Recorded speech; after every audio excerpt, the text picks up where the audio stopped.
Right, so what do we actually know about Leonardo da Vinci, eh? He was a genius and he wasn't, but he definitely wasn't the genius you probably reckon he was. Sounds a bit confusing, I know. Let's have a quick squiz at something. Back in the late 15th century, Leonardo da Vinci painted The Last Supper, which is one of his big-name works. Now, centuries later, people are finned in coded messages, hidden images, and all sorts of other secrets in this mural. So, Leonardo wasn't just a genius, he was also a bit of a mystery, apparently. That gave Dan Brown the inspo to write his ripper of a book, The Da Vinci Code. And then Hollywood went and made a blockbuster film based on it. Secrets, codes, messages, ciphers, you name it. Truth be told, The Last Supper started flaking off the wall a mere 20 years after it was painted. The genius, bless his cotton socks, buggered up the paints. The stuff he cooked up didn't stick to the surface properly. These mysterious secret messages in the mural are mostly for those who reckon everything's a conspiracy anyway. And that Da Vinci Code book? It's fiction, mate. Good read, heaps entertaining, but still fiction. Don't get me wrong, this doesn't take away from Da Vinci's achievements. The Last Supper is still a fair dinkum masterpiece. Today I'm gonna be yarning about the life of an outsider, a bloke who was into blokes, a love child, a self-taught artisan who later generations would call one of the greatest geniuses in human history. This is the bio of an artist, engineer, scientist, producer, designer, and last but not least, someone who was mad keen on pink clothes. Righto, let's get cracking with a bit of a surprise.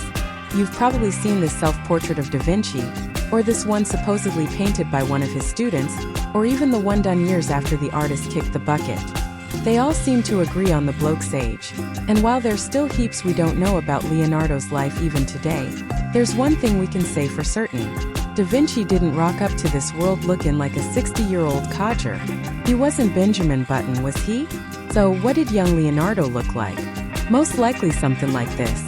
This here's a sketch done for one of the statues that Leonardo's teacher knocked up. He probably used his student as a model.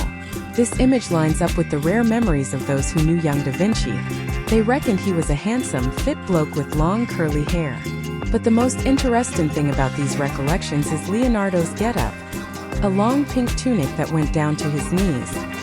His mates were more surprised by the length than the color, cause most blokes preferred clothes that went all the way down to the floor. Da Vinci kept up this fashion-forward habit his whole life, and clothes were pretty much his biggest expense. His fave colors? Pink and red. At least, that's what you can gather from the purchase records in Da Vinci's diary. By the way, about 3/4 of that diary has gone missing. Still, what's left and the memories of his contemporaries are enough to bust a few myths and understand that Leonardo da Vinci was heaps different from how he's usually portrayed. For a lot of kids, being born out of wedlock meant a future that wasn't much to write home about, full of struggles and heartache. But for Leonardo it was a bit of a stroke of good luck, actually.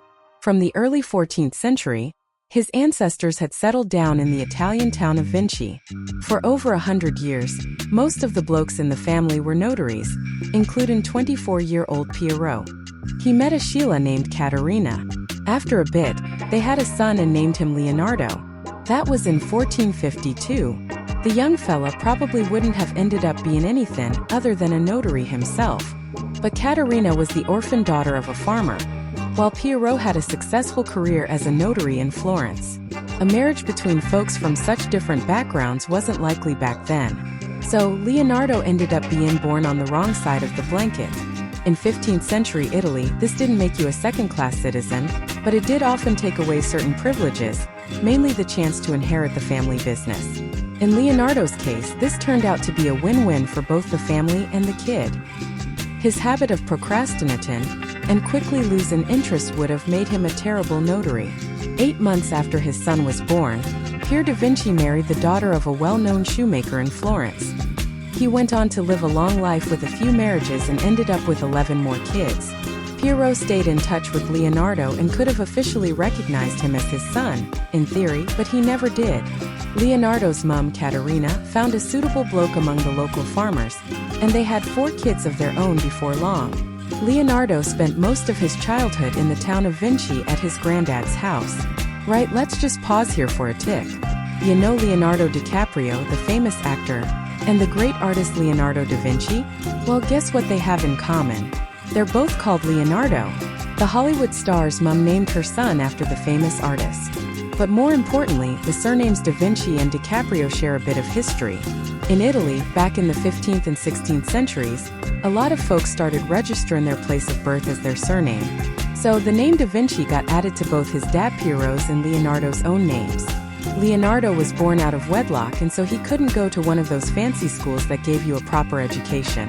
Instead, the young fella got a brief introduction to the basics of maths and mostly taught himself. As a result, the future genius was writing Latin with mistakes well into adulthood. But on the flip side, practicing and experimenting became his main ways of understanding the world. When he was 12, Leonardo left Vinci and went to live with his dad in Florence. Florence back then was a buzzing hub of trade, technology, and most importantly, art.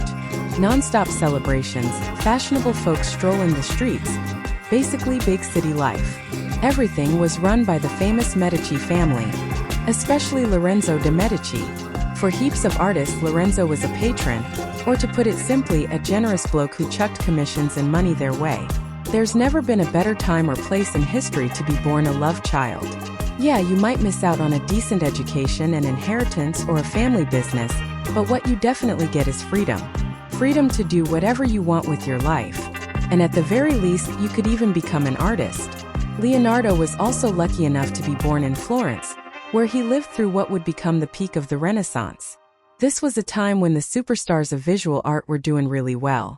Michelangelo, Raphael, Donatello, and of course Leonardo da Vinci. All the blokes whose names later got slapped on the Teenage Mutant Ninja Turtles. After moving to Florence, Leonardo da Vinci continued his somewhat patchy education, mostly getting the basics of maths down pat. The student was clearly a left-hander. It wasn't something to be ashamed of, but it definitely made him stand out from the crowd. This characteristic would later show up in his drawing technique and his unusual way of writing. Around his early 30s, Leonardo started keeping a detailed diary. He mostly wrote about anatomy, engineering, physics, art, and only very rarely about his personal life. The entries were written backwards from right to left, so you ideally needed a mirror to read them. This fact's often seen as further proof of Da Vinci's mysteriousness, like he was deliberately coding everything, so no one could read it. But seems like this is a bit of a myth. Let's start with the obvious. Coding your conclusions about the sun not revolving around the Earth in the 15th century? Fair enough, you might need to do that. But coding info about the apricots you bought at the market or a new pair of socks doesn't make much sense, does it? Socks were normal blokes' attire back then, too. Nothing to be ashamed of. The main reason for the mirror writing technique was because he was left-handed. If you write with your left hand from left to right, there's a good chance you'll smudge the ink with either your sleeve or your palm. And paper was super expensive back then. Even though Leonardo was fairly well off, he still filled every spare bit of space on the page with some sort of information. There was actually an Italian calligraphy book from the 15th century that gave left-handers the tip of writing in mirror script. There were other left-handed blokes around at the time of Da Vinci who wrote in the exact same way. And finally, if you reckon a mirror technique like that is just for geniuses, have a go at it yourself. I reckon y'all find it's not as hard as you think. It's just a matter of practice. Leonardo mostly studying maths in Florence might have meant that his dad, Piero, was hoping his son would become a notary. Still, it was pretty obvious by then. Leonardo da Vinci was more into drawing than lawyering. There's a pretty well-known yarn about a painted wooden shield that could be seen as the future genius's first work. Here's how it went. A carpenter from Vinci asked Leonardo's dad to take a wooden shield to Florence to get painted, but Piero chucked the job onto his son. Leonardo decided to paint a fire-breathing dragon or a Gorgon Medusa. To do this, young Leonardo studied lizards, snakes, grasshoppers, and other real creatures. When Piero got the finished product, he was so stunned by his son's ability that he kept the shield for himself and bought a simpler replacement for the carpenter. Whether the whole story about the shield is true or not is anyone's guess, because it might just be a bit of a legend. Still, there's one thing that's fair dinkum. Studying the real world to create imaginary things based on it was an approach Leonardo took with him his whole life. Maybe because Leonardo was so keen on drawing, Piero gave up on the idea of legitimizing his son and turning him into a notary. Instead, he introduced the teenager to his valued client, the well-known artist Verrio. Verrio, one of the big names of the Renaissance in the 15th century. He was basically an artisan, and his workshop was like a production line with students and master assistants overseeing it all. They churned out paintings with religious themes. But this place was a real school for heaps of artists, including Botticelli and Leonardo da Vinci. Let's just pause here to clear up one important detail. Drawing wasn't seen as art, at least by most of the folks living in the 15th century. The logic went something like this. Anything that's a product of the mind is art. Anything made by hand is craft. Poetry is art. Sculpting is craft. Music is art, painting. Well, you get the idea. This system had been around since ancient Greece and kept everyone happy for ages. Things changed thanks to the Renaissance and partly because of Leonardo da Vinci. The artists back then, mainly from Italy, took visual art to a whole new level. They studied anatomy, perspective, geometry, and physics with one main goal: to accurately transfer 3D reality onto a 2D painting. Here's a simple example. On the left, a typical fair icon painting from the 14th century. On the right, one of Da Vinci's first well-known works. The difference is obvious whether you're an art expert or just someone with a pair of eyes. The painting on the right is the Baptism of Christ. To be more precise, it was a work by Verrio done with the help of his student Leonardo da Vinci. By that point, the artist, who was a bit over 20, had spent almost 5 years in the workshop. He wasn't just an apprentice anymore. He was a full-time worker living at the studio. This meant that Leonardo could not only carry out run-of-the-mill orders, but could also be a partner to the master in his projects. This is what Da Vinci did so successfully that he even outdid his teacher. An example is the Baptism of Christ. On the left are the two angels, which are the ones we're most interested in because one of them was painted by Da Vinci. And if you're watching this on a bigger device than a phone screen, you can probably easily see that the angel on the left belongs to Leonardo. His pose is much more alive and natural, like he's moving rather than being a frozen statue. And if we believe the legend, the difference between the angels was so obvious to the folks back then that Verrio basically admitted he'd failed as a teacher and ended up giving up the paintbrush for good. Whether this was really the case or not is anyone's guess. But what's fair dinkum is that after the Baptism of Christ, Verrio basically didn't finish any independent work. At this point, Leonardo's story might sound like your typical rise of talent to greatness, if it wasn't for the jail. A week before his 24th birthday, Da Vinci was charged with sodomy. According to the allegations, he and 3 other blokes were spotted getting up close and personal with a young bloke called Sultarelli. The accusations were anonymous, but an investigation started up. Homosexual relations in Florence back then were a crime, and hundreds of blokes were thrown in the slammer, banished from the city, or even executed every year. But Leonardo got lucky. Yeah, maybe he spent a day or two behind bars, but it quickly became clear that the other blokes accused had connections to the Medici family. The case was hushed up, and the suspects were let go. Was Da Vinci guilty? Probably. There's no mention of Leonardo ever being involved with women, while he was with blokes. In fact, he was with one of his partners for over 20 years. Sodomy in 15th century Florence was a crime, but among local artists it was a pretty common thing. Botticelli was accused of sodomy. Michelangelo, Donatello, and Collini were gay. Leonardo didn't flaunt his personal life, but he also didn't hide his inclinations. The legal trouble didn't get in the way of Leonardo's work with Verrio. He kept studying how natural structures are put together and how the human eye sees them. This would give rise to Da Vinci's famous, unique painting style. We're mainly interested in 2 Italian words, chiaroscuro and sfumato. I'll explain it simply. We see the world in 3 dimensions, but a painting's a 2-dimensional space. How do you make a human figure in a painting have volume and stand out from the background? Mostly through shadows and light. This is the essence of the chiaroscuro technique. Da Vinci didn't just use the chiaroscuro technique. He also mastered it beautifully. Another signature of the genius is what's known as sfumato, or haziness. Objects don't have clear borders. Instead, there are smooth transitions of shadow and light. Thanks to this, the blokes in the paintings look more alive than frozen statues. Da Vinci took his signature sfumato with him throughout his biography, starting with the angel in the Baptism of Christ and ending with the Mona Lisa. Right, I reckon a few of you might be thinking, Mate, you said at the start that Leonardo wasn't much of a genius, but so far everything sounds exactly like that. A teenager who went to the workshop as an apprentice and quickly became a successful artist.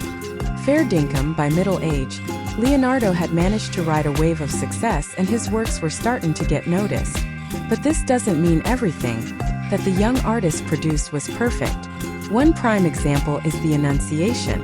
The painting, which was finished while he was still working with Verrocchio, has some obvious imperfections. The Virgin Mary's clumsy hands, the bulky support, and the garden backdrop that distracts from the overall theme, and so on. All this just means one thing. If Da Vinci really was a genius, then it was a state that he got to much later and wasn't born with from the get-go. At 24, Leonardo was still working and living in Verrocchio's workshop, producing religious paintings. By then, heaps of the master's students had become independent artists. Why Da Vinci finally decided to strike out on his own is still not known. Maybe it was triggered by the allegations of sodomy that happened the year before. Either way, in 1477, Leonardo opened up his own workshop in Florence. From a business point of view, it was a fair dinkum disaster. In the 5 years that his workshop was around, Leonardo only got 3 commissions. He never finished 2 of them, and he didn't even start the 3rd. In the history of art, there's a bizarre top list of unfinished masterpieces, and Leonardo's painting, The Adoration of the Magi, is right up there at the top of the list. Da Vinci got this commission from a monastery thanks to his dad, Pierrot's connections. The Adoration of the Magi is a well-known biblical theme. Plenty of great artists have used it for their works. By the time Da Vinci got the commission, he was already known as a bit of a flaky artist. Promises were broken, deadlines were missed, so Leonardo was forced to sign a super strict agreement. After that, Da Vinci floored the pedal of perfectionism. He did detailed sketches, worked out the perspective, and came up with the backdrop. In his opinion, no pose of any figure in the painting could be repeated, and there were dozens of folks depicted. Every emotion that a character goes through had to be shown through their movement, hand position, and facial expression. What's more, Da Vinci. Righto, let's give this a whirl, shall we? Here's the ossified version of that text, rewritten with a bit of embellishment just like you asked for. Leonardo would kick things off by sketching everything out in outlines. He was a big believer in the anatomical approach, where you draw the body first and then slap the clothes on top afterwards. Now, where did he get all this info, you might ask? Through solid research, that's where anatomy, geometry, geology, physics, the whole shebang. Da Vinci was dead keen on understanding every little detail of the world around him, so he could then transfer it onto the canvas. This perfectionism, well, it probably made Da Vinci a legend. But fair dinkum, it also held him back from finishing a lot of what he started. To this day, he's only credited with about 15 works. Not a whole lot for an artist who lived a decent innings. The Adoration of the Magi, of course, wasn't finished on time. The contract got canned and Leonardo ended up in debt. The future genius bloke had to borrow dosh, and according to the records, he blew it on paints and a bottle of plunk. At that point, Da Vinci was clearly going through a bit of a crisis, and even though he was considered a talented artist, his reputation had copped a flogging and he wasn't getting any commissions. His mate Bichelli was up to his eyeballs in work, while Leonardo was giving his technique a right spray. Maybe it was just good old jealousy. Who knows? Anyway, these days, the Adoration of the Magi is hanging up in the Uffizi Gallery in Florence, and every tourist can clock a young bloke off to the side. The word on the street is that it's a self-portrait of Leonardo. Maybe that's exactly what he looked like back in 1482, when he left his native Florence and moved to Milan.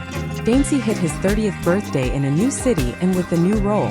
He wasn't just an artist anymore. He was an architectural engineer who could design pretty much anything, from buildings to military hardware. This all came about from a letter Leonardo himself sent to the ruler of Milan, Ludovico Sforza. In this CV, Da Vinci rattled off a long list of his technical skills, only mentioning as point number 11, "I can also paint." It's hard to say what influenced such a big change in his career. Maybe he was just buggered from painting, where despite his acknowledged talent, Leonardo had a string of unfinished works. Maybe he just desperately wanted to spend more time on science, which Leonardo had started getting stuck into back in Florence. Or maybe it was just a cunning plan. Milan, Venice, Florence, and the other Italian cities back then were all separate states. Da Vinci would have known that Sforza was a military dictator, and leader surrounded by rivals. A ruler like that needed a military engineer, not an artist. So, what did Da Vinci get up to in his first few years in Milan? He became a producer and director. In a time before YouTube, Netflix, and TikTok, people still needed something to keep them entertained, especially if you were part of the aristocracy. Da Vinci organized theatrical performances at the Sforza court, and you might think that for a talented artist this was a step down the career ladder. But Leonardo saw it differently. He'd dream up the plot, the set design, the music, and the special effects, with blokes flying across the stage, dragons, and demons. Da Vinci had started dabbling in theatrical performances back in Florence, but he really went all out in Milan. Despite the mythical image of him being a mysterious genius, Leonardo was actually a big fan of festivals, celebrations, bright clothing, and a good laugh. For example, he might go and catch a lizard, stick some whiskers and wings on it, pop it in a box, and then give his mates a fright with it. So, Leonardo was a bit of a prankster too. Besides that, he was a handsome rooster, had a sporting physique, could spin a good yarn, and could also sing and play music like a pro. In short, organizing theatrical performances was the perfect gig for a bloke with those sorts of skills. But the main thing in this job was that Leonardo was able to fully use his technical skills. And now it's time to bust another myth. If you decide to travel to Rome, you'll probably land at Leonardo da Vinci Airport. There's a massive 12-meter-high bronze statue of the genius there. But that's not the interesting bit. In his hands, Da Vinci is holding a model of his helicopter. Now that's the interesting bit. There's a common idea that Leonardo was such a genius that he designed loads of modern technologies 500 years ago, from tanks to helicopters. And that's not entirely wrong, but it's not quite the whole story. The helicopter project from Da Vinci's notebooks is a real thing. However, it seems like it was made for one of the performances. The thing couldn't actually fly. The structure itself just wouldn't work. It was a design of wings for human flight. It's there in Da Vinci's notebook, real as a stage effect.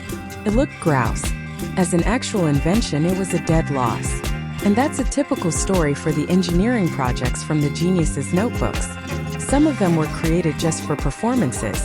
Others were never actually made by Leonardo, just on paper. Okay, there are a few exceptions, but we'll get to that later. So, Leonardo was a successful producer in Milan. It was here that he'd meet a young bloke called Salai. He was heaps younger than Leonardo.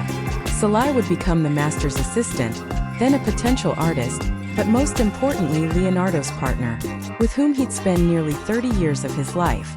In his notebooks, Da Vinci would leave notes, even about the clothes he bought for Salai, and even brief mentions of their arguments.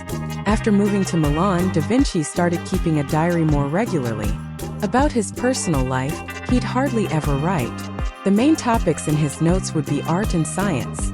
As you might remember, Leonardo basically didn't have a proper education, including a good knowledge of Latin, and most scientific works back then were in that language, not in the Italian that Da Vinci knew. But Leonardo didn't chuck a wobbly. His source of knowledge became personal observations, experiments, and communication. Milan was a much better city in that respect. Science got a lot more attention there than in Florence. A popular myth about Da Vinci is the image of a creative, solitary genius. Yeah, Leonardo would once write in his diary, "Only when you are alone do you truly belong to yourself." However, in reality, that was the kind of solitude that only the owner knew about, not those around him. Da Vinci would have had plenty of mates, students, and business connections, because that would largely become his secret to success. At gatherings at the Sforza court, there was always a spot for architects, scientists, engineers, and artists. Leonardo was a regular at these events. For him, and for many other blokes of the Renaissance, this intellectual stoush between representatives of different fields of science and art was a crucial source for gathering knowledge. In the 1480s, the Vitruvian Man became a hot topic for discussion. Fair dinkum, I reckon it's not just me who's seen this image heaps of times, but never really understood what the nudie in the square was all about. Let's clear it up together. Marcus Vitruvius was an ancient Roman engineer and architect. He wrote a famous treatise on ancient architecture, and the Renaissance was a rebirth of ancient culture.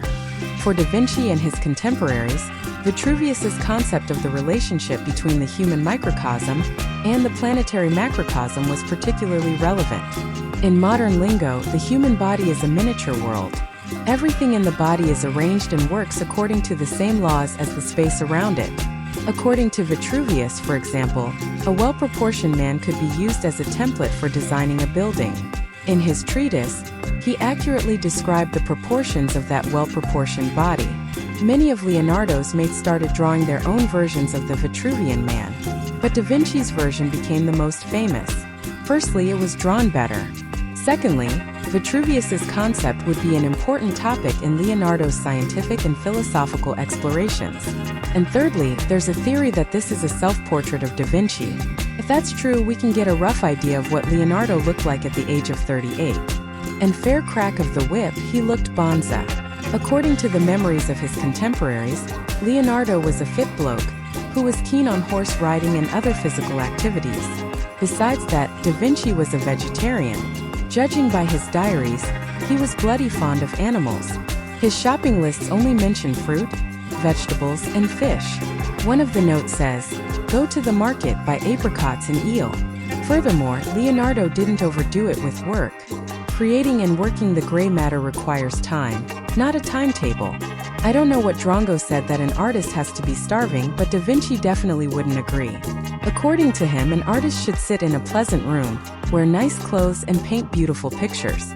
All these comforts became available to Leonardo when he got a commission to create an impressive statue for Ludovico. In 1489, around the same time that Darini drew the Vitruvian man. According to the plan, the statue would depict the old man on horseback.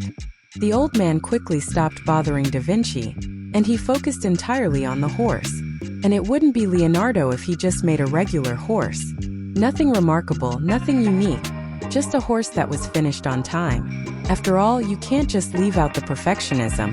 First, Daincy would rock up to the stables, study live horses, their poses, movements, and facial expressions.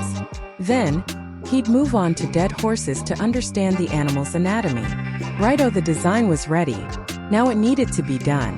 The statue should be made of bronze and had to be massive. But despite its size, Da Vinci wanted to cast it in one piece, not in several parts. To do this, someone just had to invent a new technology. 5 years went by, French troops marched into Milan, and all the bronze intended for the statue was used to make cannons. The Frenchies would take the city, but not this time. A while later, the soldiers would use the giant horse model for archery practice. After all, Leonardo just wanted to create a good statue.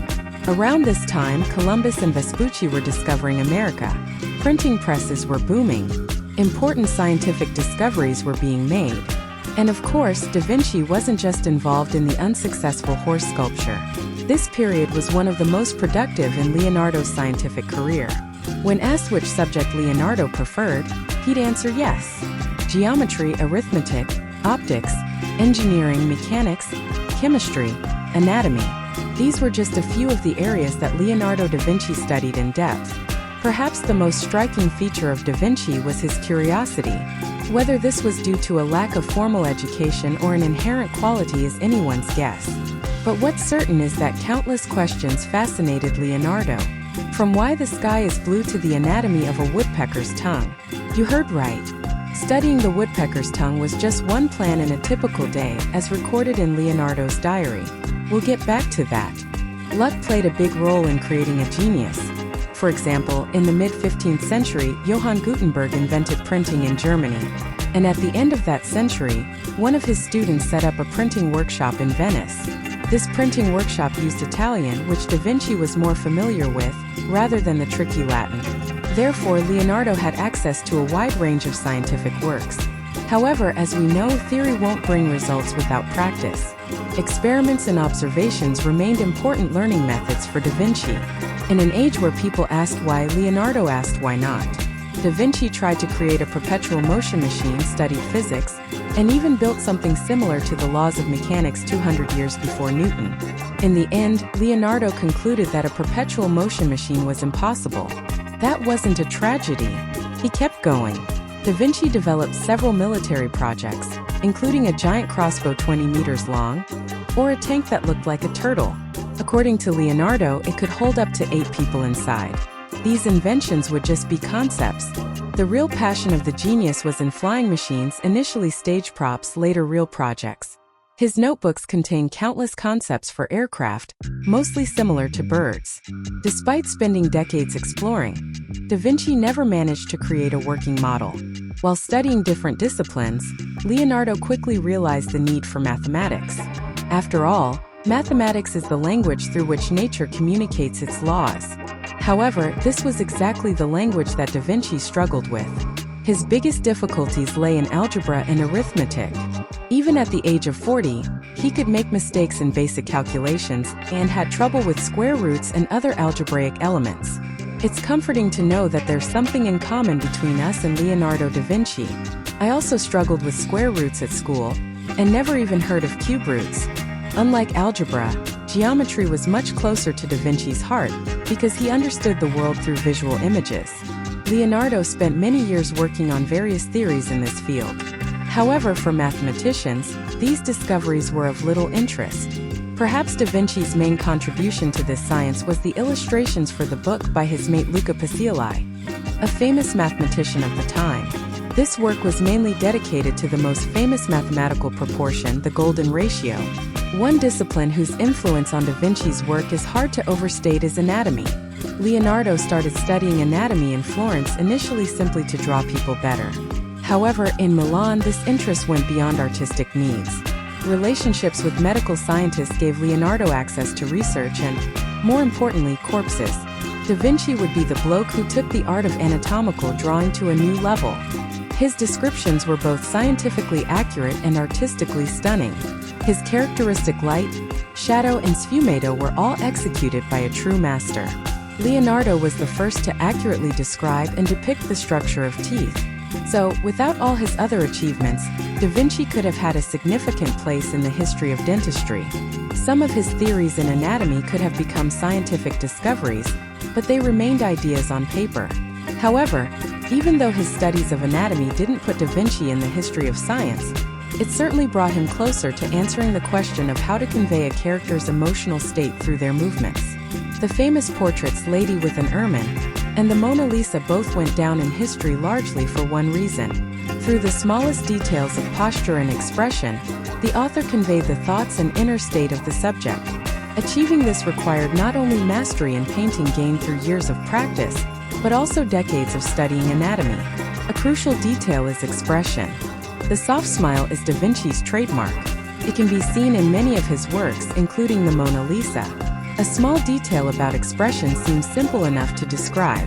However, the average punter can't imagine how many years Da Vinci spent standing with a scalpel over the faces of dead people, studying every muscle responsible for a smile. Da Vinci's perfection can be seen in the meticulous rendering of fabrics, hair, and animal fur. During this period, Da Vinci would create some other famous works. However, it was Lady with an Ermine that was a modern portrait in history. Centuries later, it was the first painting where the artist tried to convey the inner emotions of the character, an undeniable success for Leonardo, and not only because poets started writing poems about the painting and contemporaries recognized its undeniable merit. Lady with an Ermine was Leonardo's first commissioned painting after 7 years of living in Milan. Leonardo was great again.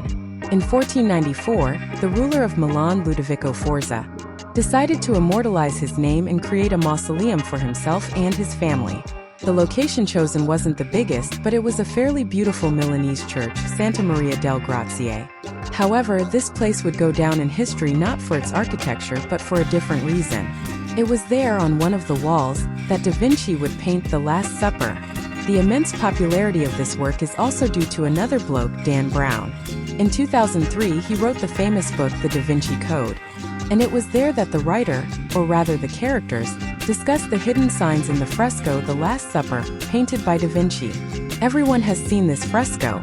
Many people are aware of its mysteries, and only a few know its details. Well, let's increase the number of those latter folks. Leonardo got a commission to paint a wall in the church of Santa Maria del Grazie, and chose the famous biblical theme as the subject. Jesus informs the 12 apostles that one of them is a traitor. Da Vinci planned. Righto, let's have a crack at this, shall we? First, the translation. Okay, so we need to describe how the apostles reacted to Christ's words. The work was public. Firstly, the room where the fresco was painted was basically a dining hall for monks. Secondly, anyone could wander in off the street and watch the genius at work. And more often than not, visitors didn't find either work or genius. There were lucky days when Leonardo arrived early and worked until late at night.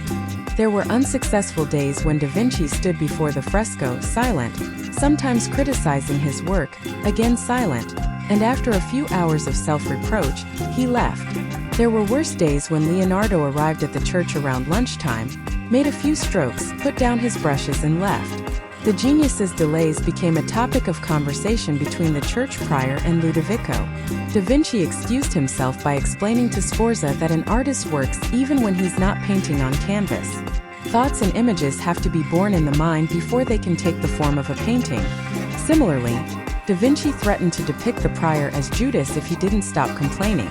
This greatly amused Schweitzer, and he decided not to pressure Leonardo, at least for a while.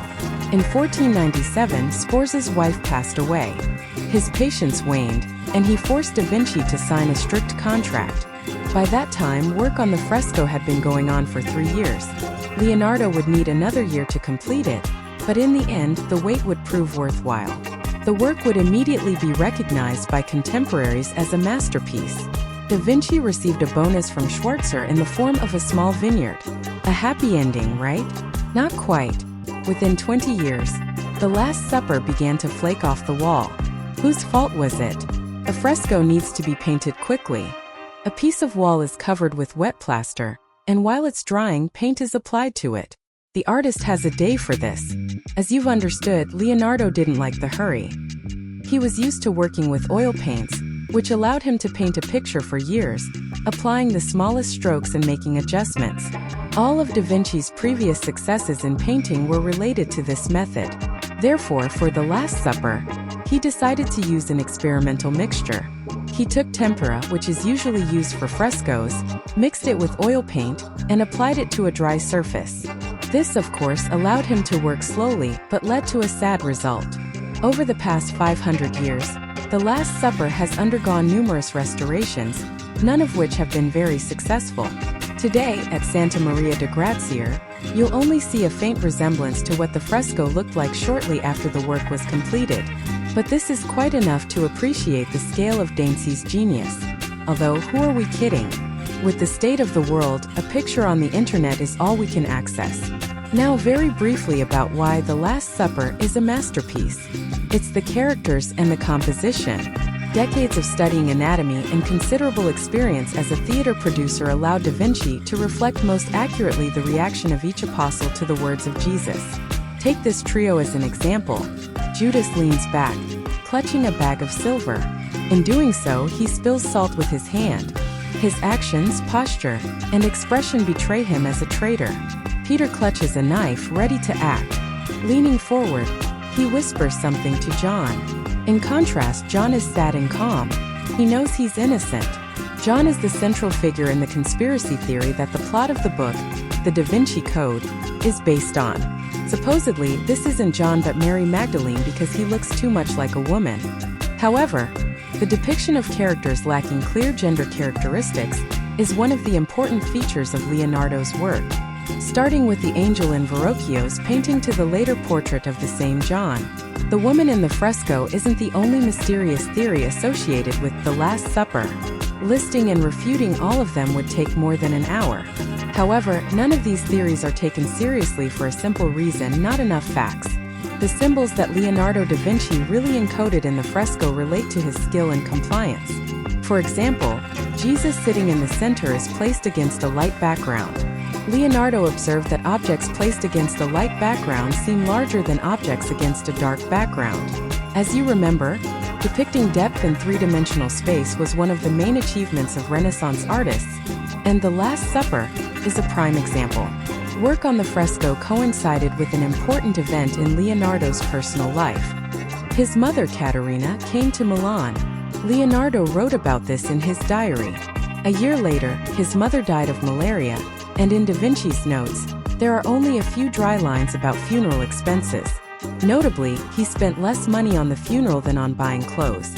What does this indicate? Possibly a long-held childhood resentment towards his mother. Perhaps she herself didn't want an elaborate funeral, being a simple peasant woman. About this and many other events in Leonardo's life, little or nothing is known. What is certain is the career impasse that Leonardo encountered. It would seem that after the success of The Last Supper, fortune should have improved. However, it was quite the opposite. At that time, he was comfortably settled in one of the palaces in Milan. This was his home, his studio, where not only Leonardo worked but also his students. In order to maintain the household commissions were necessary. However, the only art that the main patron Ludovico was interested in at that time was the art of war. The city was being approached by French troops, who had arrived a few years earlier. Da Vinci had no commissions. To make a living, he worked as an interior designer. Leonardo was almost 50 years old, a recognized genius, but he was decorating someone's housing.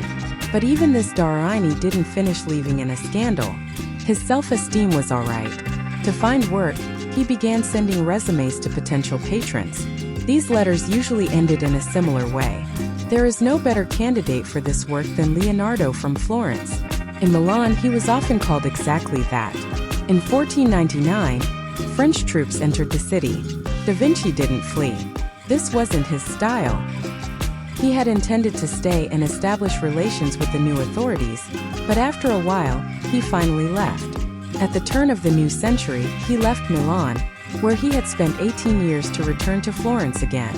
In the city familiar to him, Dancy would celebrate his 50th birthday. For some, this age would signify the decline of a career. But for Da Vinci, the next 6 years in Florence would be the most productive years of his life. He would continue his scientific investigations and also begin work on several masterpieces, among which was the Mona Lisa. In Florence, Da Vinci had a star status, and it suited him. On the slow streets of the city, an elderly man impeccably fashionable walked around in a pink Patinoff suit. Next to him, equally stylish, was a young man in his 30s. This was Leonardo and his partner Salai. According to Da Vinci's journal at that time, his main expenses were clothes and books. In Florence, Da Vinci established a workshop similar to that of his teacher Vario. Everyday work such as commissioned religious paintings was performed by Leonardo's students. The teacher himself only spent time on projects he was interested in. In 1503, Francesco del Gioiondo, a wealthy silk merchant, approached Leonardo. He wanted to commission a portrait of his wife Lisa, who was then 24 years old.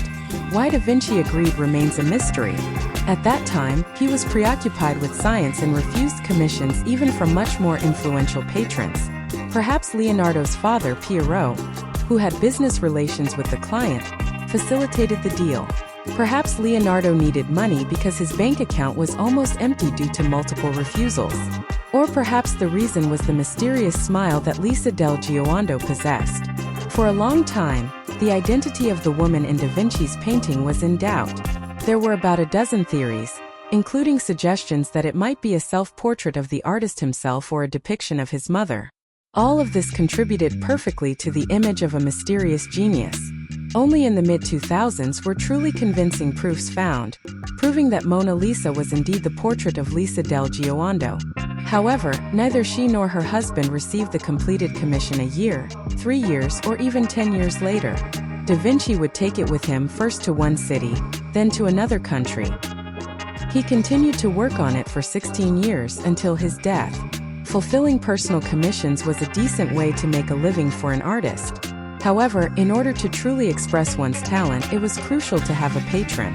A patron provides significant projects, regular implementation, and, importantly, pays generously. For Da Vinci in Milan, that patron was Schwarzer. In Florence, this role was filled by Cesare Borgia. Technically, not quite in Florence. This is the background. Cesare Borgia would be an ideal character in the Game of Thrones universe. In an era when many rulers were known for their cruelty and ruthlessness, Cesare Borgia was perhaps the most cruel and ruthless of all. Murder, betrayal, executions, incest, and corruption. In short, a bloody tyrant in power. He captured city after city and could easily have taken Florence. Niccolò Machiavelli, the famous diplomat, was sent to negotiate with Borgia, trying to reach an agreement. A hypothesis suggests that one of the conditions of the agreement was Da Vinci himself. Perhaps Da Vinci's work for Bohr was a diplomatic gesture, or perhaps it was the personal initiative of the genius. Either way, Leonardo once again had the opportunity to prove himself as a military engineer. Da Vinci accompanied Bohr on trips from city to city, offering advice and suggesting ideas. However, despite his projects for tanks, giant crossbows, and diving suits, Da Vinci's greatest military achievement would probably be this paper. To create a detailed map of the town of Imola, Leonardo used his scientific knowledge from various fields and constructed a special measuring device that rolled through the streets. In subsequent centuries, accurate maps would become an essential tool in conducting military campaigns. Da Vinci would serve Bohr for 6 months and would leave him after another bloody action in which one of Leonardo's acquaintances was executed. This raises a legitimate question. Why did Da Vinci, who repeatedly expressed negative sentiments towards war in his diaries and was a vegetarian, work for cruel rulers like Sforza and Borger? Some may say it was pragmatism, as this allowed Da Vinci access to ambitious projects. Freud might suggest it was to fulfill the role of the father figure. Who is really right? We may never know. Back in Florence, Da Vinci took on a new engineering project. You are certainly familiar with the Italian town of Pisa, the town with the Leaning Tower. At the beginning of the 16th century, the Florence authorities wanted to control it, but their attempts were unsuccessful. Then Leonardo proposed an idea. The idea, of course, was ambitious. Da Vinci didn't have any other kind. Pisa was located on the Arno River and thus had access to the sea, allowing the town to receive resources. Da Vinci's idea was to change the course of the river. This required digging a giant moat, and to dig a giant moat, a giant machine had to be built. Need it be said that the project was unsuccessful? I think not. The inability to bring his ambitious ideas to life was perhaps Leonardo's greatest weakness. After coming up with a brilliant concept, he quickly lost interest in it. Moreover, at that time, he embarked on a new major project that had every potential to become the most important project of his life. In 1504, perhaps the greatest art battle in history began. Da Vinci versus Michelangelo. Both artists received a commission to paint a wall in the same palace in Florence, literally opposite each other. But what really made this battle interesting was the context. Da Vinci and Michelangelo were different artists from different generations and different individuals. At that time, Leonardo was 51 years old, and Michelangelo was 28 years old. Da Vinci was a lively, fashionable, sociable man. Michelangelo was a disheveled, thin, introverted young man who, even so, was already considered a genius and received many commissions. Leonardo rarely criticized the work of other artists, but not in this case. In his opinion, the nude paintings by Michelangelo looked like bags of walnuts, oversculpted, lacking fumato, plasticity, and everything that Da Vinci valued. Michelangelo didn't argue much. He considered himself primarily a sculptor and applied this approach to his painting work. The theme chosen for Leonardo's fresco was the Battle of Anchiari, an important event for the Florentines. Leonardo, who was known for pushing his perfectionism to the highest level, perhaps saw the open competition with this young star as an intriguing clash of minds between representatives from different spheres of science and art, like an endless fountain of knowledge stimulating and cultivating understanding. In the 1480s, the figure of the Vitruvian Man suddenly became the center of all discussion, the most hotly debated topic. To be honest, I'm sure I'm not the only one who has admired this drawing countless times. But how many of us really understand the deep meaning of the image of a naked man depicted inside the square? So let's explore together and decode the mysteries hidden within it. Marcus Vitruvius, a talented engineer and architect of ancient Roman times, left to posterity a famous treatise on ancient architecture. The Renaissance, as we all know, was a brilliant revival of the glorious ancient culture.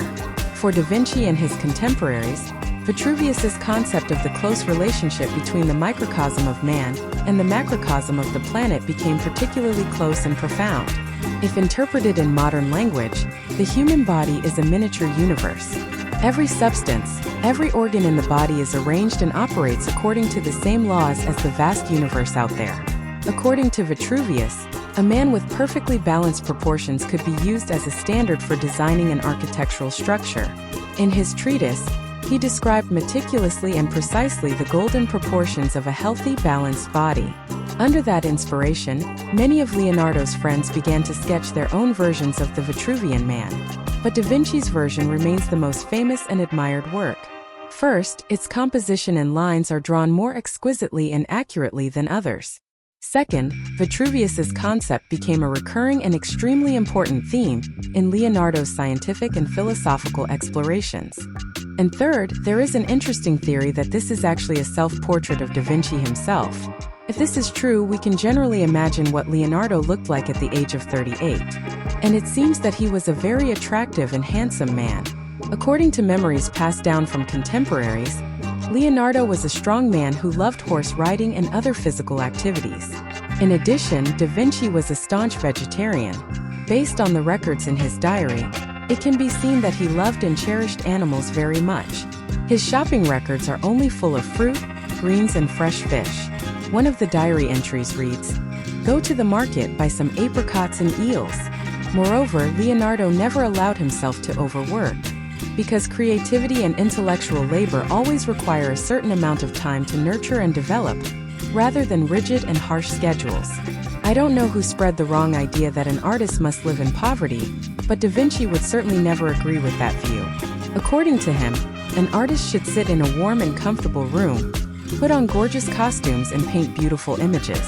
All of those material and spiritual conditions became reality for Leonardo when he received a commission to create a monumental statue for Ludovic. That was in 1489, around the same time that Darini painted the immortal Vitruvian Man. According to the original plan, the statue would depict the image of the father on horseback. However, the father quickly no longer attracted Da Vinci's attention, and he devoted all his heart and energy to portraying the image of the horse. And it wouldn't be Leonardo if he only created an ordinary horse, with nothing outstanding. Right, now let's rewrite it with that Aussie flavor. Expand it a bit and keeping all the meaning. Okay, so the real trick was to scriben, how the apostles copped a load of Christ's words. The whole shebang was public knowledge, no worries. First off, the actual room where this fresco was going up was essentially the monk's tucker room, fair dinkum. And second, anyone could just wander in off the street and gawk at the supposed genius doing his thing. More often than not though, the punters reckon there wasn't much genius or work going on, you know? Some days, Leonardo would rock up bright and early working, till the wee hours. Those were the good days. Then there were the shocking days where Da Vinci just stood there staring at the wall looking, as if he'd lost a quid and found a button. Sometimes he'd mutter criticisms under his breath, then go back to just standing there like a stunned mullet. After a couple of hours of being his own worst critic, he'd just chuck a mental and scarper. And there were even worse days, believe it or not, where Leonardo would amble into the church around lunchtime, bung on a few brushstrokes, chuck the tools down and bugger off. This whole artist temperament thing started doing the rounds, becoming a right topic of conversation between the church boss and old mate Ludovico. Da Vinci, smooth as you like, excused himself to Sforza, saying an artist is always working, even when he ain't slinging paint at a canvas. Gotta let the ideas and pictures brew in the brain before you can make him a reality, see? He even got narky threatening to paint the prior as Judas if he didn't shut his trap and stop whining. This cracked Schwarzer up something fierce, so he decided to lay off the pressure on Leonardo, at least for a bit. Then in '97, Sforza's missus kicked the bucket. Poor bloke's patience went right out the window, and he strong-armed Da Vinci into signing a real hard yakka contract. By this point, the fresco had already been 3 years in the making. Leonardo would need another year to finish it off, but in the end, fair's fair, the wait was totally worth it. Everyone, from the street sweepers to the dukes, immediately knew it was a dead-set masterpiece. Schwarzer even coughed up a bonus for Da Vinci. A little vineyard, no less. Happy days, eh? Not quite. Within 20 years, bits of the Last Supper were already falling off the wall. Now whose fault was that then? See, a proper fresco needs to be done quick sticks. You slap wet plaster on a bit of wall, and while it's still damp, you gotta whack the paint on. The artist got like a day to do it. Leonardo, as you probably guessed, wasn't a fan of rush jobs.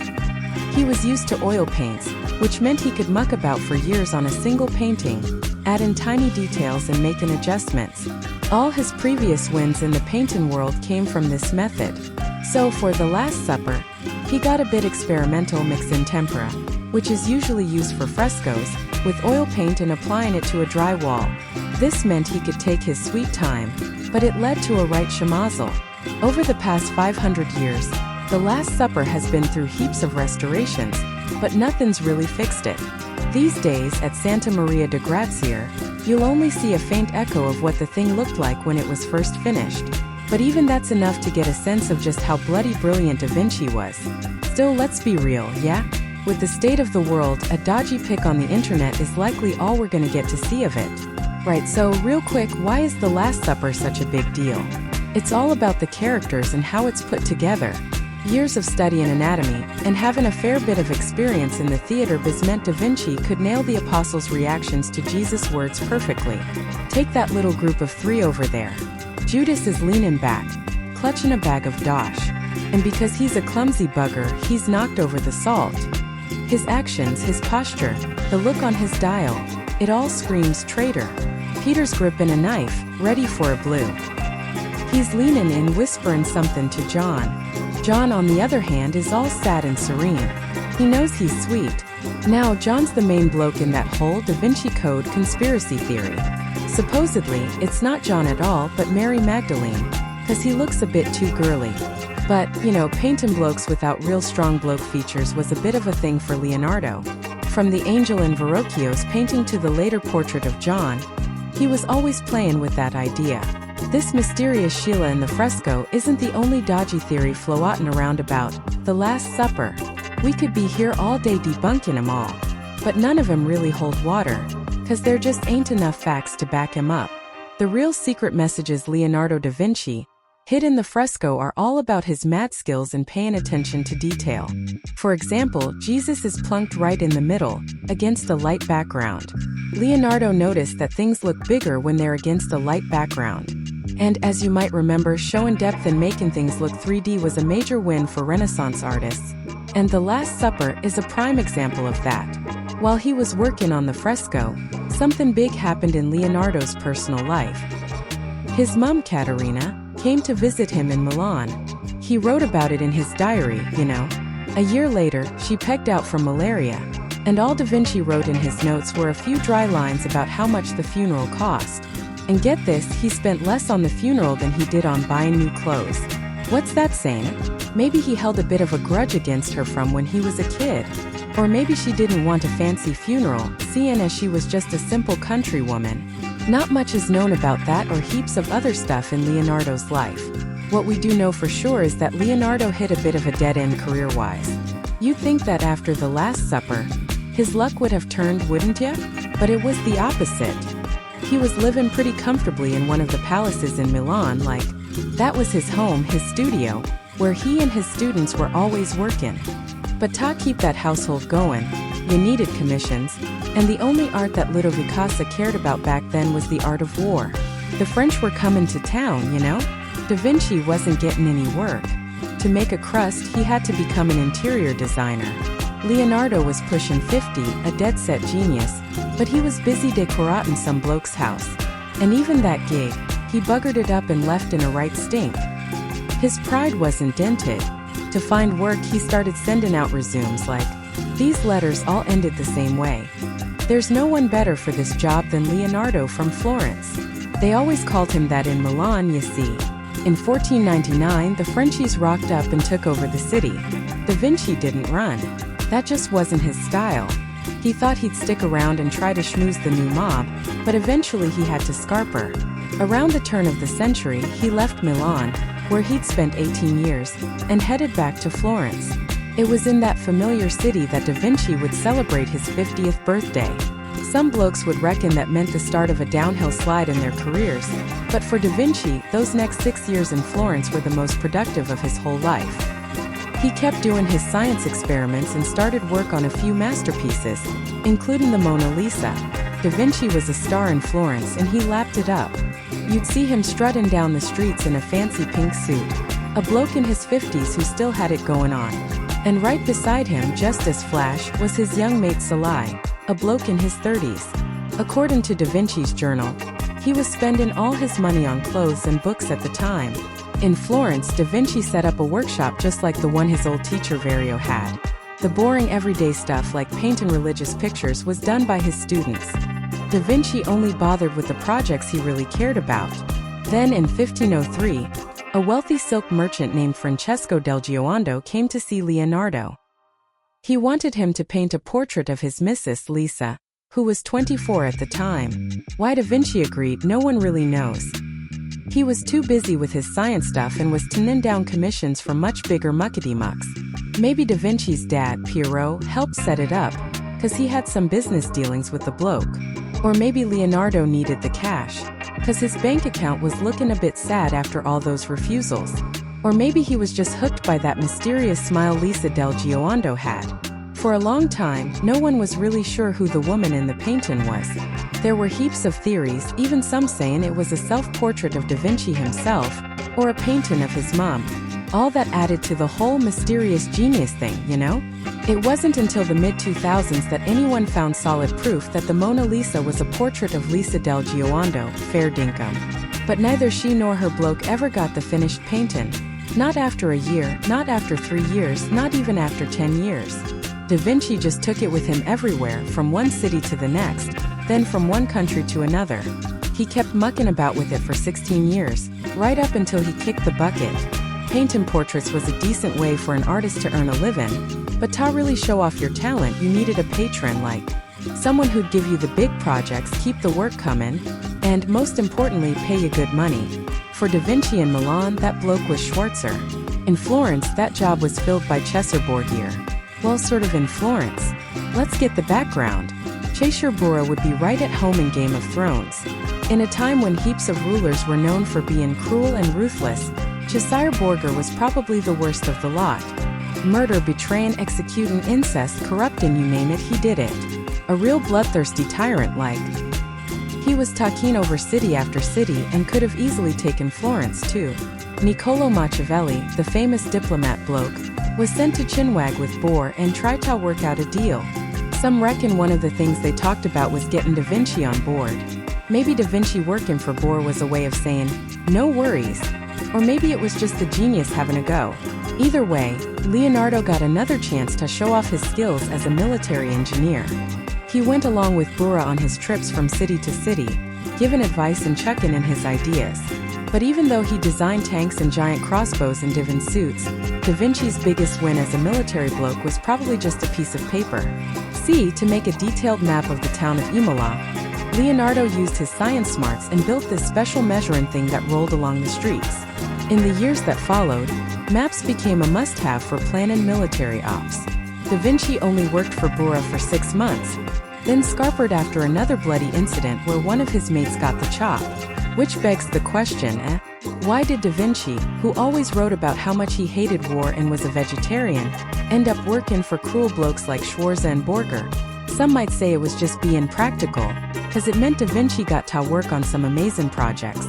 Freud might say it was something about needing a father figure. Who's right, though? We'll probably never know, mate. Back in Florence, Da Vinci took on another engineering project. You've probably heard of Pisa, the town with the Leaning Tower. At the start of the 16th century, the blokes in charge of Florence wanted to control it, but they couldn't get it done. So, Leonardo came up with an idea. Pretty big one, of course. It wouldn't be Dainty otherwise. Pisa was on the Arno River, which meant it could get stuff from the sea. Da Vinci thought he could change the river's course. This meant digging a massive ditch, and to dig a massive ditch, you needed to build a massive machine. Needless to say, it didn't work. Not being able to make his big ideas a reality was probably Leonardo's biggest flaw. Once he'd thought of a brilliant plan, he'd quickly lose interest. Plus, he was busy starting a new project that could have been the most important thing he ever did. In 1504, maybe the biggest art battle in history kicked off. Da Vinci versus Michelangelo. Both blokes were asked to paint a wall in the same palace in Florence, right opposite each other. But what made it so interesting was the situation. Da Vinci and Michelangelo were different artists from different generations, and they were completely different blokes. Leonardo was 51, and Michelangelo was 28. Da Vinci was a sociable, lively bloke who always looked the part. Michelangelo was a scruffy, skinny, introverted young bloke, but everyone reckoned he was a genius and he got heaps of work. Leonardo didn't usually bag other artists, but he made an exception for Michelangelo. He reckoned Michelangelo's nude paintings looked like bags of walnuts, too sculpted and lacked all the softness and finesse that Da Vinci loved. Michelangelo didn't argue much. He reckoned he was mainly a sculptor, so he painted like one. The theme that was chosen for Leonardo's fresco was the Battle of Anchiari, which was a big deal for the Florentines. Leonardo, being known for pushing perfectionism to the limit, maybe saw the open competition with this up-and-coming young star as just a clash of minds between blokes from different worlds of science and art. Like, around the 1480s, the bloke in the Vitruvian Man became the talk of the town. I bet a fair few of us have had a squiz at that drawing, but who really knows what the go is with the naked bloke in the square? Let's have a yarn about it. Marcus Vitruvius, a top Roman engineer and architect, left us his thoughts on old-school building. The Renaissance, as we know, was all about bringing back the good old days of classical culture. For Da Vinci and his mates, Vitruvius's idea of connecting humans with the cosmos was a big thing. Basically, the human body is a mini-universe. All the bits and pieces are arranged like the stars, and they follow the same rules. Vitruvius thought you could use a well-built bloke as a guide for designing buildings. He even wrote down all the perfect sizes and shapes for a top bloke. Loads of Leonardo's mates started drawing their own Vitruvian Man, but Da Vinci's is still the most well-known. Firstly, it looks spot on. Secondly, Vitruvius's idea was dead important for Leonardo's science and philosophy. And thirdly, some reckon it's a self-portrait. If that's the case, then we can imagine Leonardo at 38. He seemed like a good-looking bloke. Back in the day, Leonardo was a tough sort who loved horses and being active. He was also a vegetarian. You can see in his diary that he loved animals. His shopping list was full of fruit, veggies, and fresh fish. He once wrote, "Went to the market, got some apricots and eels." Plus, Leonardo never overworked himself. Creativity takes time, not strict rules. Don't know who said an artist had to be poor, but Da Vinci didn't think so. He reckoned an artist should be in a warm, comfy room, wearing fancy clothes and painting beautiful stuff. That's what happened when he got to make a big statue for Ludovic around 1489, about the same time he did the Vitruvian Man. At first, it was supposed to be the bloke's dad on a horse. But Da Vinci quickly got bored of the dad and put all his effort into the horse. He wouldn't be Leonardo if he just made a normal horse, eh? It wasn't just that it wasn't unique, it was also finished right on time. See, perfection had become part and parcel of who he was, how he worked and all that. First off, Da Vinci went straight to the stables, observing and studying the living horses in detail, right down to their posture, gait, and even the expressions on their faces. Then he went looking for dead horses so he could dig deeper into their internal anatomy. After all this painstaking research, the final design was finally done. Now the big thing was making it real. The statue was going to be cast in bronze, and it had to be absolutely massive. But even with these tough size requirements, Da Vinci insisted on casting it as one solid piece, not piecing it together from smaller bits. To make this happen, he had to invent a completely new bronze casting technology. Time just kept ticking by, and 5 years later, the French army started rolling into Milan. All the bronze that had been set aside for the statue was used to make cannons instead. The French did eventually take the city, but not this time round. Before too long, the soldiers were using the giant horse model for target practice with their bows and arrows. In the end, all Leonardo wanted was to create a perfect statue. Around this time, Columbus and Vespucci were off discovering the Americas. The printing press was also really taking off. Heaps of other important scientific discoveries were being made too. And, naturally, Da Vinci wasn't just focusing on his unfinished and troubled horse sculpture. This period was one of the most productive and energetic in Leonardo's scientific career. Whenever someone asked him what his favorite field was, Leonardo always gave a witty and insightful answer. All of them. Geometry, arithmetic, optics, engineering, mechanics, chemistry, anatomy. These were just a few of the countless areas that Leonardo da Vinci put a lot of effort into studying and exploring. Maybe the most standout thing about Da Vinci was his never-ending curiosity. No one knows if this was because he didn't have a proper formal education, or if it was just a quality he was born with. He felt totally overwhelmed.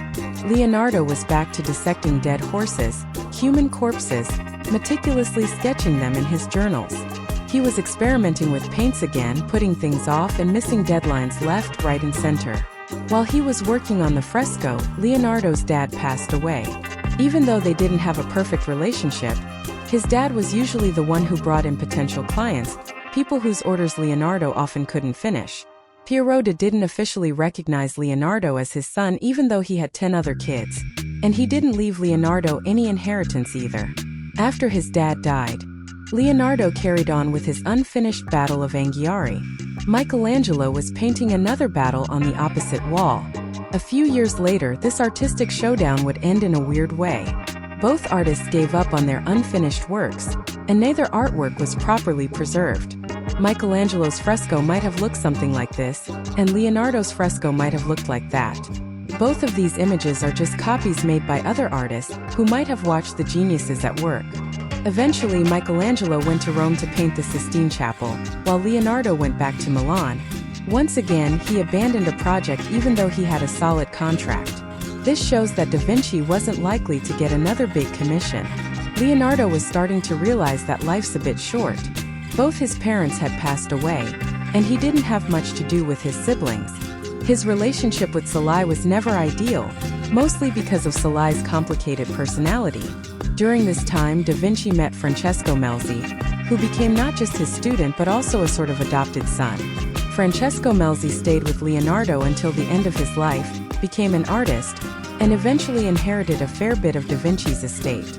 In 1508, Leonardo was living in Milan again and spending pretty much all his time on science.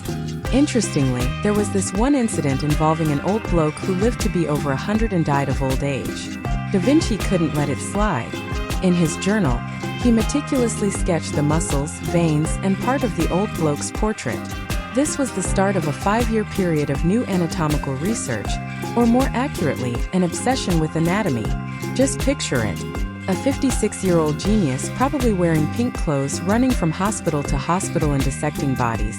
Luckily, the church wasn't kicking up too much of a stink about that sort of thing back then, at least not in progressive cities like Milan and Florence. Maybe it was during this time that Da Vinci came closest to being remembered in history, not just as an artist but as a scientist too. He was one of the first people in history to describe some parts of the brain structure, realize that the heart's the center of the circulatory system, and discover new heart valves. Da Vinci planned to turn all this into scientific theses.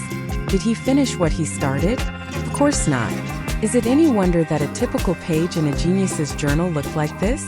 A detailed sketch of the muscles in the hand, the muscles in the face, notes, and at the bottom a portrait of some random bloke who probably had nothing to do with the description above. Maybe Leonardo just got distracted.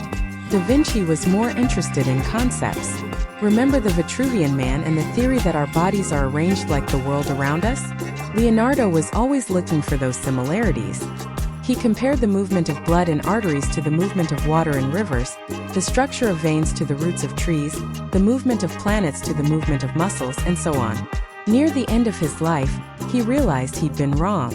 Most of these theories and similarities just didn't work. But these failures and the ability to admit them were a big part of what made him a genius. It's hard to imagine the process of understanding things without hypotheses and theories. But the 16th century wasn't a time when everyone loved new ideas. Da Vinci's journals have some pretty radical thoughts. For example, the sun doesn't move, or a baby in its mother's womb is just part of the mother's body and can't have its own soul. But Leonardo never tried to offend people's feelings about their beliefs. He was just trying to answer questions about the universe and where humans fit into it. Da Vinci believed in the divine origin of life but preferred to study the world through science and art, rather than through the church's teachings. In 1512, Da Vinci turned 60. There are two conflicting portraits from that time. In both portraits, Da Vinci's shown at the same age. The first portrait's by a student, the second's by Leonardo himself, but the people in these portraits look like they're about 20 years apart. One explanation is that the student might have touched up his teacher, a 16th century Photoshop master. Plus, there are stories from people who met Da Vinci back then and remembered him looking a lot older than he was. Maybe he aged early, making the self-portrait closer to the truth. though it's also possible that Da Vinci just captured how he felt inside in the self-portrait, rather than an actual reflection. A year after his 60th birthday, Da Vinci moved to Rome. Salai Francesco Melzi and other students went with him. Leonardo found a new patron, got a few rare commissions but didn't finish them. In his notes from that time, he complained about his students who either did poor work or left to open their own studios. From the time Da Vinci started working on the Mona Lisa until he died, 16 years went by, and there are only a few artworks that are said to be from this period, including St. John the Baptist. Actually, the first thing that grabs your attention isn't the signature sfumato technique, it's the index finger. It shows up a lot in Da Vinci's paintings. The explanation's pretty simple. The figure's pointing towards the sky, meaning something divine. Meanwhile, Leonardo finished the painting Saint and with the Virgin and Child. Work started around the same time as the Mona Lisa. Some people reckon this masterpiece is just as great, it's just not as famous. Whether that's true is up for debate, but there's solid evidence that the level of detail, meaning the number of layers in this artwork, is just as good as the Mona Lisa's. There are more figures and their movements are more complicated. It's possible that during this period and before, Da Vinci created a lot more masterpieces. But there's a catch. Leonardo, like a lot of artists back then, didn't sign his artworks. Plus, in his journal, he hardly ever mentioned what he was working on at a certain time. In Wikipedia articles about this or that masterpiece by the genius, you often see the vague phrase, a painting attributed to Leonardo da Vinci. Behind this short phrase is a big unknown area for ordinary people, known as the art market. In 1900 in England, the painting Salvator Mundi was found. It wasn't in good condition and the artwork itself didn't seem like a super masterpiece. The artist was said to be one of Da Vinci's students. In the middle of the century, it was sold for $100. Remember that number. 50 years later in the new millennium, a theory popped up that the artist wasn't a student but Leonardo himself. Experts were brought back together, complex technical analyses were done, and in 2013, Salvator Mundi, credited to Leonardo da Vinci, was bought by a Russian billionaire who made his fortune in the fertilizer industry. The transaction amount was $127 million. Only 4 years later, a Saudi Arabian prince bought the artwork for $450 million. Salvator Mundi became the most expensive artwork ever bought at an auction. What's the most important thing in this story? First, making fertilizer turns out to be a very profitable business. And second, some experts still think the whole story about the painting Salvator Mundi is the biggest scam in the history of the art market. Here's why. Deciding who painted a certain artwork is up to experts, and one of their criteria is attention. A sixth sense, a true story. Take Salvator Mundi as an example. Some experts looked at the painting and saw the signature sfumato technique, the fabric detail, and the hair that's typical of Da Vinci. A portion of equally respected experts disagreed. Leonardo probably wouldn't have shown the subject head-on. He preferred a three-quarter angle and looking at the orb in his hand. Da Vinci, who studied science, would have known that a glass orb distorts the objects behind it. We should be seeing an inverted hand.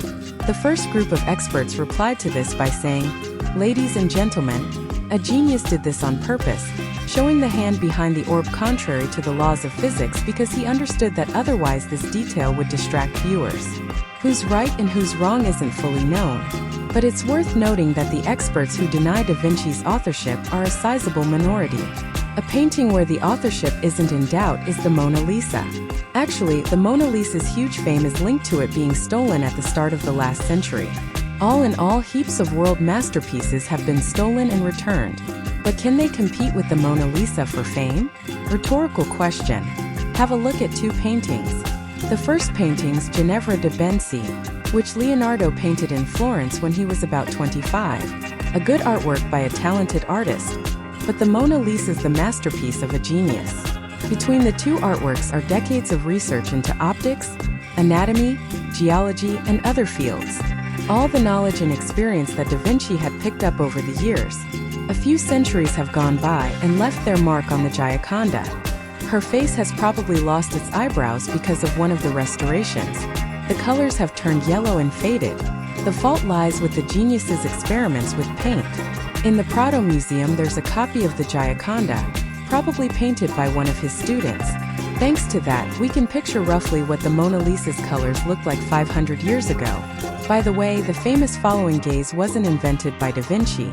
This technique, where the figure looks at the viewer from every angle, was used even before Leonardo. But these days this effect is linked exactly with the Gioconda. The thing that's most important is that the Mona Lisa is a sort of peak of the artist's whole life. Decades of research, experiments, and mistakes. Maybe that's why Leonardo never gave it to the client but kept adding to it. For Da Vinci, good enough was never good enough. In 1515, Leonardo accepted an invitation from a new patron. That was King Francis I of France. Da Vinci left Italy for the first time in his life. Milan became his departure point. Leonardo's new home was a small castle in France. King Francis I became the ideal patron that Da Vinci had been waiting for his whole life. Comfortable living conditions, a generous allowance, and most importantly, no deadlines. In return, the genius was declared the king's chief engineer, artist, and architect. Leonardo spent the last years of his life in his castle, occasionally greeting guests. Some of them noted clear signs of a stroke and the artist's paralyzed hand. The logical conclusion was that he couldn't paint anymore. But it was actually his right hand that was paralyzed and Da Vinci was left-handed. It's very likely that he kept working until the end of his life. One of his last projects would be the idea of a complete city for King Francis. Da Vinci wouldn't have time to finish the project. Leonardo once wrote in his journal, "A day well spent gives a good night's sleep, so a life well used brings a happy death." He passed away in May 1519 and was buried in the Château d'Amboise church. In the 19th century, the church would be torn down, and then half a century later, the remains would be excavated and reburied in another church. Maybe the remains that were found belonged to Leonardo da Vinci, but no one knows for sure. This mystery totally fits with the history of someone about whom a lot's still not known. But what's certain is that Leonardo was a genius. True, he didn't become a genius straight away and wasn't one in everything he did. A long time ago, I heard the opinion that real artists and scientists are looking for answers to the same questions, but doing it in different ways. Who are we, where do we come from, and what's our place in the universe? Usually, these artists and scientists are different people. But Leonardo combined both with varying degrees of success. But he still did it.